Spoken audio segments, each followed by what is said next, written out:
दोस्तों हाल ही में मैंने चंद्रमुखी 2 मूवी थिएटर में जाकर देखा और वहां मेरे साथ एक कांड हो गया, मतलब लिटरल कांड। तो देखो हुआ ये कि दरअसल चंद्रमुखी 2 मूवी मेरे घर के आसपास तमिल और तेलुगु लैंग्वेज में ही लगी थी। हिंदी में जहां मूवी लगी थी वो मेरे घर से 30 किलोमीटर दूर है बैंगलोर में, तो आप समझ सकते हो ट्रैवल करना ऑलमोस्ट इम्पॉसिबल था। तो मैं इस फिल्म को तमिल में देखने ये सोच के गया कि भैया सबटाइटल्स तो होंगे ही, देख लेंगे। इनफैक्ट मूवी के शुरुआत में जो सर्टिफिकेट आता है उसमें भी लिखा था तमिल विद इंग्लिश सबटाइटल्स, लेकिन पूरे फिल्म के दौरान एक लाइन भी सबटाइटल नहीं आया। अब मुझे तमिल तो आती नहीं, बिल्कुल भी नहीं आती, तो ऐसे मेरे लिए मूवी को समझना थोड़ा डिफिकल्ट था, लेकिन विजुअल से मुझे कहानी पूरी तरह से समझ में आ गई है। अब मैं आपको ये सब बात इसलिए बता रहा क्योंकि अभी मैं कहानी को एक्सप्लेन करने वाला हूं जो मुझे समझ में आया।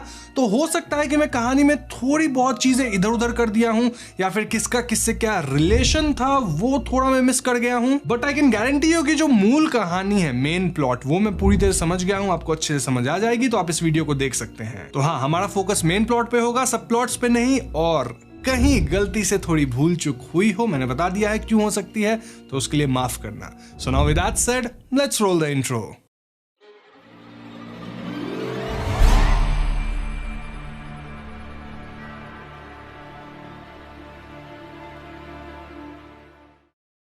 फिल्म की शुरुआत में हम एक फैमिली को देख पाते हैं जो कि काफी अमीर है, लेकिन हाल फिलहाल में उन्हें कुछ दिक्कतें आने लगी हैं। लाइक घर की जो बेटी दिव्या है उसका एक्सीडेंट उसके मंगनी के दिन ही हो गया और अब वो चल नहीं सकती। वहीं बड़ी बेटी जो थी वो दूसरे धर्म वगैरह में शादी करके घर छोड़ दी और उसके 2 बच्चे हुए। देन कुछ फ्लाइट एक्सीडेंट हुआ जिसमें पेरेंट्स नहीं बच पाए। लॉन्ग स्टोरी शॉर्ट, ये परिवार अमीर होते हुए भी कई निजी दिक्कतों से गुजर रहा है, इसलिए परिवार वाले अपने गुरु से इन परेशानियों का हल मांगते हैं और गुरुजी कहते हैं कि इनके परिवार पे कुल देवी का शाप लग गया है। ऐसा इसलिए क्योंकि ये लोग सालों से अपने गांव के कुल देवी की पूजा नहीं किए हैं, बस पैसों के पीछे भाग रहे हैं। तो ऐसे में इन्हें नवरात्रि में 2 दिन गांव में रहना होगा, कुल देवी के लिए दिया जलाना होगा और दुर्गाष्टमी के दिन पूजा संपन्न करना होगा। शर्त यह है कि पूजा में पूरा परिवार सम्मिलित होना है, यानी कि बड़ी बेटी के जो 2 बच्चे हैं उन्हें भी पूजा में हिस्सा लेना होगा। अब परिवार का मैनेजर बताता है कि फिलहाल वो दोनों बच्चे एक बड़े ऑडिटर के गोद लिए हुए बेटे की देखरेख में 24 घंटे रहते हैं। तो इन 2 बच्चों की जो नानी हुई, जो कि अभी फिलहाल इस परिवार की मेन मेंबर है, उनकी ही बात परिवार में सब लोग सुनते हैं, तो वो मैनेजर से इन बच्चों को भी बुलाने कहती है। तो इसके बाद ये परिवार वाले गांव में रहने के लिए एक बंगला बुक करते हैं जो कि कई कमरों का आलीशान राजमहल था। राजमहल कुलदेवी की मंदिर से भी सिर्फ 5 किलोमीटर दूर ही था। बस प्रॉब्लम ये थी कि राजमहल को लोग भूतिया मानते थे। इसके ओनर का नाम कुछ ओटीपी था और वो फनी कैरेक्टर है जो कि इस परिवार से महल के असाधारण होने वाली बात को छिपा रहा है। ऐसा इसलिए क्योंकि ये परिवार महल को खरीदने तक का सोच रहे थे। अमीर लोग हैं यार। ओटीपी यहाँ बस चालाकी से इतना कहता है कि भैया इस महल का जो साउथ वाला साइड है वहां कोई मत जाना, वहां जाने से कुछ हो सकता है खतरा, वरना महल कोई दिक्कत नहीं है, आप रह सकते हो। खैर, तो इसके बाद वो 2 बच्चे भी आते हैं जिनका रखवाला भी उनके साथ आता है and his name is Pandian और वही मेन कैरेक्टर है। पांडियन के किरदार को राघव लॉरेंस ने प्ले किया है। खैर, हम देख पाते हैं कि ये परिवार वाले इन 2 बच्चों को ठीक से ट्रीट नहीं करते, इंक्लूडिंग नानी, मानो वो परिवार के हैं ही नहीं। खैर, अगले दिन घर में हम एक लक्ष्मी नामक लड़की को भी देखते हैं जो कि इसी महल के पीछे रहती है और वो दूध वाले की बेटी है। यहाँ पांडियन और लक्ष्मी के बीच थोड़ा अट्रैक्शन होता है और हम जान पाते हैं कि लक्ष्मी महल को अंदर से देखना चाहती है। खैर, ये परिवार सेटल होने के बाद कुल देवी के मंदिर को देखने जाते हैं, लेकिन वहां आसपास तो एकदम जंगल हो चुका था। ऑब्वियसली कोई ख्याल रखने वाला जो नहीं था। यहाँ इन्हें एक अघोड़ी बाबा दिखते हैं जो कि अजीब बातें कहते हैं। लाइक, वो नहीं आया क्या तुम लोगों के साथ? वो आएगा तभी तुम्हारे घर में सब कुछ ठीक होगा। खैर, ये लोग मंदिर के एक पुजारी से मिलते हैं, ये दूसरा पुजारी है, और मंदिर में दीप जलाने और पूजा करने की बात करते हैं। पुजारी कहता है कि ये मंदिर 60 साल से इसी हालत में है और यहाँ कोई पूजा नहीं होगी, ना ही दीप जलेगा, क्योंकि चंद्रमुखी ऐसा होने नहीं देगी। पुजारी जी बताते हैं कि अगर मंदिर में रोशनी हो गई तो कोई तो वेट्टियन नाम का है वो शक्तिशाली हो जाएगा। पुजारी बाबा के हिसाब से जिस अघोड़ी बाबा से ये लोग जस्ट थोड़ी देर पहले मिले थे वो पिछले कितने सालों से सेम दिख रहे हैं किसी को नहीं पता। तो समझ जाओ उनकी एज क्या होगी, क्योंकि ये जो पुजारी जी हैं ये जब बच्चे थे तो भी ये अघोड़ी बाबा इसी तरह दिखते थे। ओवरऑल यही कहना था कि पूजा वगैरह की हट छोड़ दो, यहाँ से चले जाओ अगर अपनी जान बचानी है तो। लेकिन परिवार वाले, स्पेशली नानी, भी बिना पूजा किए नहीं जाने वाली थी। तो इसलिए पुजारी मान जाते हैं। वो कहते हैं कि फिर मंदिर की साफ सफाई करवाओ तुम लोग, अगर तुम्हारे नसीब में पूजा करना लिखा होगा तो सब हो ही जाएगा। दूसरी तरफ लक्ष्मी पांडियन से मिलकर महल को अंदर से देखने की बात करती है और पांडियन पांडियन भी रात में उसे चुपचाप महल घुमाता है। ये लोग महल के साउथ की ओर चले जाते हैं जहां हम एक कमरा देख पाते हैं। वो कमरा बंद था और देखकर ऐसा लगता है मानो वहां कुछ असाधारण शक्ति है। खैर अगली रात परिवार की एक लेडी महल के दक्षिण वाले हिस्से में चली जाती है और वहां एक बड़ा सा हॉल था जिसके बीचों बीच एक अजीब सा निर्जीव इंसान जैसा कुछ तो था। इसी हॉल के एक दूसरे छोर पे उस लेडी को घुंघरू का एक पार्ट मिलता है जिसे वो उठा लेती है और उसके ऐसा करते ही हम एक असाधारण शक्ति को घर के उस बंद कमरे की ओर जाते देखते हैं। अब इस कमरे में वो शक्ति एक दीवार से टकराती है और वहां चंद्रमुखी का एक पोर्ट्रेट अपने आप खिल उठता है। और मैं आपको बता दूं कि चंद्रमुखी की रोल को कंगना रनावत ने प्ले किया है। वहीं घर के पास हम एक बड़े से सांप को भी देखते हैं और फिर वो लेडी इतना डरती है कि एकदम से चिल्ला उठती है। सभी घर वाले उठ जाते हैं और सिचुएशन कंट्रोल में आता है। अब इन हादसों से वो दो बच्चे इतना डर गए थे कि वो अपनी नानी के पास सोने ऊपर चले जाते हैं क्योंकि नानी का चेहरा उनकी स्वर्गवासी मां से मिलता था। अब अगली सुबह जब ये बात परिवार वालों को पता चलती है तो वो बच्चों को डांटने लगते हैं क्योंकि उन्हें बच्चों को अपने करीब नहीं आने देना था। वो लोग बच्चों को घर से निकालने तक की बात करते हैं और ऐसे में पांडियन थोड़ा ज्ञान देता है कि कैसे धर्म वगैरह से कुछ नहीं होता।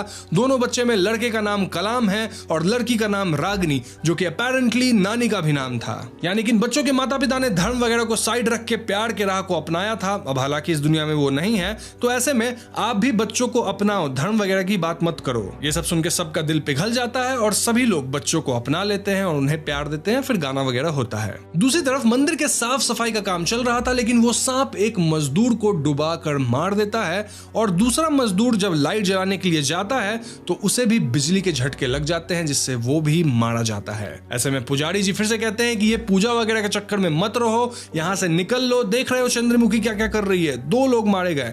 लेकिन नानी और परिवार वाले थोड़ी मानने वाले थे। वो लोग एक पंडित से घर के दक्षिण हिस्सा की पूजा करवाने की कोशिश करते हैं, लेकिन इस पंडित पे कोई तो अटैक करता है। कौन, ये हमें दिखाया नहीं जाता, लेकिन हाँ, ये ढोंगी पंडित तुरंत भाग निकलता है। अब मंदिर के साफ सफाई का काम भी रुक गया था और सभी काफी परेशान थे। ऐसे में पांडियन डिसाइड करता है कि वो कुल देवी के मंदिर जाकर दिया जला देगा, साफ सफाई कर देगा, ताकि ये सब जो नाटक हो रहा है वो खत्म हो। पांडियन ऐसा ही करता है, जिसके ठीक बाद हम घर में बहुत सारी असाधारण गतिविधियां देखते हैं। लाइक किसी के घुंघरू की आवाज, चीजों का टूटना फूटना, किसी औरत के गाने की आवाज इत्यादि। सबका शक लक्ष्मी पे जाता है क्योंकि वही घर के साउथ वाले हिस्से में मिलती है। वहीं पांडियन के जलाए दिए से मंदिर के आसपास आग लग जाती है, जिससे किसी तरह पांडियन बच के निकलता है। वहां पांडियन की मुलाकात उसी अघोरी बाबा से होती है और बाबा कहते हैं कि पांडियन ही सब कुछ ठीक कर सकता है, लेकिन इसमें उसकी जान भी जा सकती है। खैर ये सब अनहोनी के बाद वापस से फिल्म के पहले सीन वाले गुरुजी को बुलाया जाता है और वो ओटीपी से पूछते हैं कि क्या इस घर में पहले कुछ हुआ था। ओटीपी बताता है कि पहले भी यहाँ अजीब चीजें हुई हैं। बेसिकली यहाँ बात हो रही थी पहली जो चंद्रमुखी मूवी थी उसकी। अब अगर आपने पहली चंद्रमुखी नहीं देख रही है तो मैं आपको बता दूं कि भूल भुलैया की जो कहानी है सेम उसकी कहानी है। ये सब मूवी रीमेक्स हैं एक दूसरे की। इनफैक्ट भूल भुलैया ही सबसे लेटेस्ट है, तो वही सबसे बड़ी रीमेक है। खैर वो सब छोड़ते हैं, इस कहानी पे आते हैं। तो गुरुजी सबको लेके साउथ वाले एरिया में जाते हैं और वहां उन्हें किसी औरत के फुटप्रिंट्स मिलते हैं, यानी कि घर के किसी औरत के अंदर ही चंद्रमुखी की आत्मा है और इसका पता लगाना सिंपल होने वाला था। बेसिकली सभी औरत को एक पर्टिकुलर जगह पे जाना होगा जहां घुंघरू के टुकड़े को देखा गया था, क्योंकि वही सबसे ज्यादा इन्फेक्टेड एरिया है, मतलब वहीं पे आत्मा वगैरह ट्रिगर हो जाएगी। तो ऐसे में जिसके अंदर भी चंद्रमुखी होगी वो उस एरिया के पास जाते ही अपने आप से बाहर आ जाएगी। सभी औरत एक एक करके उस एरिया में जाती हैं, लेकिन यहाँ लक्ष्मी जाने से कतरा रही थी। उसे जबरदस्ती उस एरिया में ले जाया जाता है और हाथापाई में लक्ष्मी व्हील चेयर वाली लड़की दिव्या, जो कि नानी की बेटी है, उसे उस एरिया में ड्रैग कर देती है। और फिर हम देखते हैं कि उस व्हील चेयर वाली लड़की दिव्या का रंग रूप ही बदल जाता है। वो एकदम हवा में लेविटेट करती है, फिर अपने पैरों पे खड़ी हो जाती है, चिल्लाना शुरू करती है और कहती है कि वही चंद्रमुखी है। यानी कि इट वाज क्लियर कि दिव्या के अंदर ही चंद्रमुखी की आत्मा थी, ना कि लक्ष्मी के अंदर। लक्ष्मी तो बस डर रही थी और ऐसे ही वो थोड़ी सी थी। दिव्या सभी को यहाँ से चले जाने को कहती है, वरना वो उनके टुकड़े टुकड़े कर देगी, जिसके बाद वो बेहोश हो जाती है। हमें पता चलता है कि उस दिन जब घर की वो लेडी घुंघरू के पार्ट को उठाई थी तो उसके बाद दिव्या भी पीछे से वहीं गई थी। दिव्या के गले में वही घुंघरू का पार्ट है और शायद इसी से दिव्या पजेस हुई होगी। इसके बाद दिव्या होश में आती है और वो ठीक ठाक चलने फिरने लग गई थी। दिव्या को तो बिल्कुल याद नहीं था कि भैया वही चंद्रमुखी है, वो थोड़ी देर पहले क्या क्या करी है। तो वो इसी बात से खुश थी कि वो अब चल फिर सकती है, वो एकदम ठीक हो गई है। तो इस घटना के बाद उसे पजेस दिव्या यानी चंद्रमुखी का प्रकोप और बढ़ने लगता है और वो हर रात चंद्रमुखी बन के पूरे घर को हॉन्ट कर रही थी। वो एक तलवार भी तेज कर रही थी क्योंकि दुर्गाष्टमी के दिन वो किसी को मारना चाहती थी। अब आप पूछोगे कि वो किसको मारना चाहती है? वेल, यहाँ हमें कई सालों पहले की कहानी बताई जाती है जो कि ऑब्वियसली वही अघोरी बाबा बताते हैं क्योंकि उनको ही सारा ज्ञान था। ये कहानी थी वेट्टियन और सेंगोट्टियन की और ये अघोरी बाबा और कोई नहीं बल्कि सेंगोट्टियन के महागुरु रुद्र थे। तो बेसिकली वेट्टियन एक राजा था और सेंगोट्टियन उनका सबसे करीबी दोस्त और सेनापति। ये दोनों अपने सेना के साथ विजयनगर के महल में प्रवेश कर जाते हैं और इस राज्य को जीत लेते हैं। यहाँ वेट्टियन को महल में चंद्रमुखी नाम की नर्तक दिखती है जिसपे वो फिदा हो जाता है। लोगों का मानना था कि चंद्रमुखी नृत्य की रानी है और उस पर कोई भी हक नहीं जता सकता वरना वो मारा जाएगा। खैर वेट्टियन ये सब में नहीं मानता था और वो सेंगोट्टियन से कहता है कि उसे चंद्रमुखी किसी भी हाल में चाहिए वरना वो एकदम तिल तिल के ऐसे ही परेशान रहेगा। तो ऐसे में सेंगोट्टियन वादा करता है कि मैं तुम्हारे लिए चंद्रमुखी लेकर आऊंगा और वो चंद्रमुखी को लाने निकल पड़ता है। सेंगोट्टियन चंद्रमुखी से मिलता है, देन उसे बचाता है, उसे लेकर भी आ जाता है। लेकिन इन सब में अब उसे खुद भी चंद्रमुखी पसंद आने लग गई थी। तो ऐसे में राजा वेट्टियन और सेनापति सेंगोट्टियन में लड़ाई हो जाती है जिसमें सेंगोट्टियन वेट्टियन का सर काट देता है। इसके बाद सेंगोट्टियन बन गया राजा और चंद्रमुखी बनेगी उसकी रानी। सेंगोट्टियन चंद्रमुखी को दुल्हन माफिक सजाकर पूजा करने उसी कुल देवी के मंदिर में जाता है। वहां सेंगोट्टियन के गुरु रुद्र जो कि अभी अघोरी है वो समझ जाते हैं कि चंद्रमुखी एक्चुअली में गुनासेकरा से प्यार करती है और गुनासेकरा वही आसपास था। वैसे आपको बता दूं कि चंद्रमुखी खुद भी सेंगोट्टियन को यह बात बता चुकी थी कि वो गुनासेकरा से प्यार करती है, लेकिन इस बात से सेंगोट्टियन को फर्क नहीं पड़ता। बस उसे चंद्रमुखी से शादी करनी थी, भले ही इसके लिए उसे गुनासेकरा को मारना ही क्यों ना पड़े। ऑफ कोर्स जब अपने राजा और करीबी दोस्त वेट्टियन को वो चंद्रमुखी के लिए मार दिया तो गुनासेकरा कौन है? नाउ रुद्र मोस्टली सेंगोट्टियन को यह बता देते हैं कि गुनासेकरा कहां है, साथ ही वो सेंगोट्टियन को रोकते भी नहीं, जिसके परिणाम अनुसार सेंगोट्टियन गुनासेकरा को पहले तो पिटवाता है, पैर वैर तोड़ देता है, फिर सभा में चंद्रमुखी के साथ नचवाता है और फिर उसे एक चादर जैसे में कुछ तो लपेट के अंदर गर्दन काट के मार देता है। इसके बाद वो चंद्रमुखी को भी हॉल के बीच में जिंदा जला देता है क्योंकि चंद्रमुखी उसे धोखा दे रही थी। अब याद है इस घर के हॉल के बीच एक अजीब निर्जीव इंसान जैसा स्ट्रक्चर था, शायद वो जली हुई चंद्रमुखी का शरीर था। वैसे चंद्रमुखी के मरने के बाद सेंगोट्टियन भी चैन की जिंदगी नहीं जी पाता। वो एक कक्ष में खुद को बंद कर लिया जहां एक सांप के काटने से उसकी मृत्यु हो गई। हो ना हो ये वही सांप है जिसे हमने देखा है मूवी में थ्रू आउट। तभी से यहाँ चंद्रमुखी का प्रकोप है और उसे सेंगोट्टियन या वेट्टियन को मार गिराना है। अब प्रेजेंट में हम देखते हैं कि पांडियन को इस महल में एक खुफिया कमरा मिलता है जहां वो कुछ दरवाजे खोलता है। ये वही कक्ष था जिसमें सेंगोट्टियन मरा था और इससे पांडियन के अंदर सेंगोट्टियन की आत्मा आ जाती है क्योंकि उसकी आत्मा वहीं पे बंद थी। अब यहाँ मैं थोड़ा कंफ्यूज हूँ क्योंकि मैं आपको बताया कि मैं तमिल में मूवी देखा हूँ तो उसके अंदर सेंगोट्टियन की आत्मा है कि वेट्टियन की, मतलब थोड़ा मेंटेन कर लेना। लेकिन मूल कहानी यही है कि चंद्रमुखी को बदला लेना है और फिलहाल आत्मा है पांडियन के अंदर। तो चंद्रमुखी यानी कि दिव्या अगर पांडियन को मारेगी तो ही उसका बदला पूरा होगा। ठीक कुछ वैसा जैसा हमने भूल भुलैया में देखा था, जस्ट दैट यहाँ एक्चुअल में आत्माएं हैं। खैर दूसरी तरफ तो हम जानते ही हैं कि दिव्या के अंदर चंद्रमुखी है जो कि अब बहुत ज्यादा हावी हो गई है। तो यहाँ एक लड़ाई होना तो तय हो चुका था और चंद्रमुखी तभी शांत होगी जब सेंगोट्टियन या वेट्टियन मरेगा, यानी पांडियन जब मारा जाएगा दुर्गाष्टमी को। तो दुर्गाष्टमी आता है, इनके बीच तलवारबाजी होती है, साथ ही पैरेलल में कुल देवी की पूजा भी चल रही होती है। शुरू में तो लड़ाई में पांडियन हावी था दिव्या यानी कि चंद्रमुखी पे क्योंकि ऑब्वियसली पांडियन के अंदर भी आत्मा थी, लेकिन पांडियन का एक प्लान था जिसके तहत वो एक फेरे में जाकर अपने अंदर से आत्मा को निकाल लेता है एंड देन वो अपने होश में आ जाता है एंड सब कुछ प्लान के मुताबिक होता है, जिसमें अघोरी बाबा और साथ में हमारे जो गुरुजी थे सब लोग मिले हुए थे। बेसिकली मैं कहना चाहता हूं कि पांडियन अब अपने होश में था, उसके अंदर से आत्मा निकल गई थी, लेकिन अभी भी उसको चंद्रमुखी से जो पजेस दिव्या है उसके साथ लड़ना ही था। और आप सोच ही सकते हो पांडियन दिव्या पे कैसे ही हाथ उठा था। तो इस पॉइंट से पांडियन सिर्फ डिफेंस करने लगता है और हम देखते हैं कि एंड में चंद्रमुखी ठीक वैसे ही पांडियन को मारती है जैसे उसके प्रेमी को मारा गया था, यानी पर्दे में लिपट जाना एंड देन गला काट देना। देन उसके शरीर को ठीक वैसे ही जलाया जाता है जैसे चंद्रमुखी को जलाया गया था।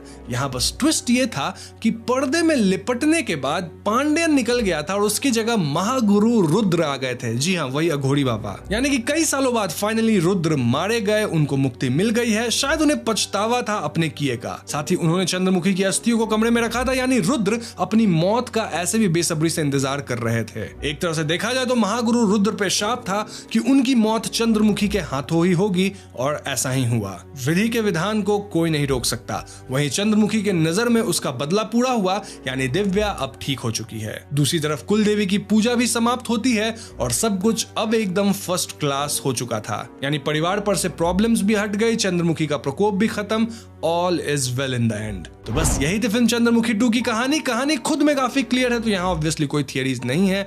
लेकिन अगर मैंने कुछ भूल चूक करी हो तो मुझे माफ करना, क्योंकि जैसा मैंने बताया था कि मैंने बिना सबटाइटल के फिल्म तमिल में देखा है और मुझे तमिल जरा सी भी नहीं आती। अब वो थोड़ा एक्सपीरियंस है, तो देख के ही विजुअल से मुझे पता चल गया कहानी क्या चल रही है एंड ऑल दैट।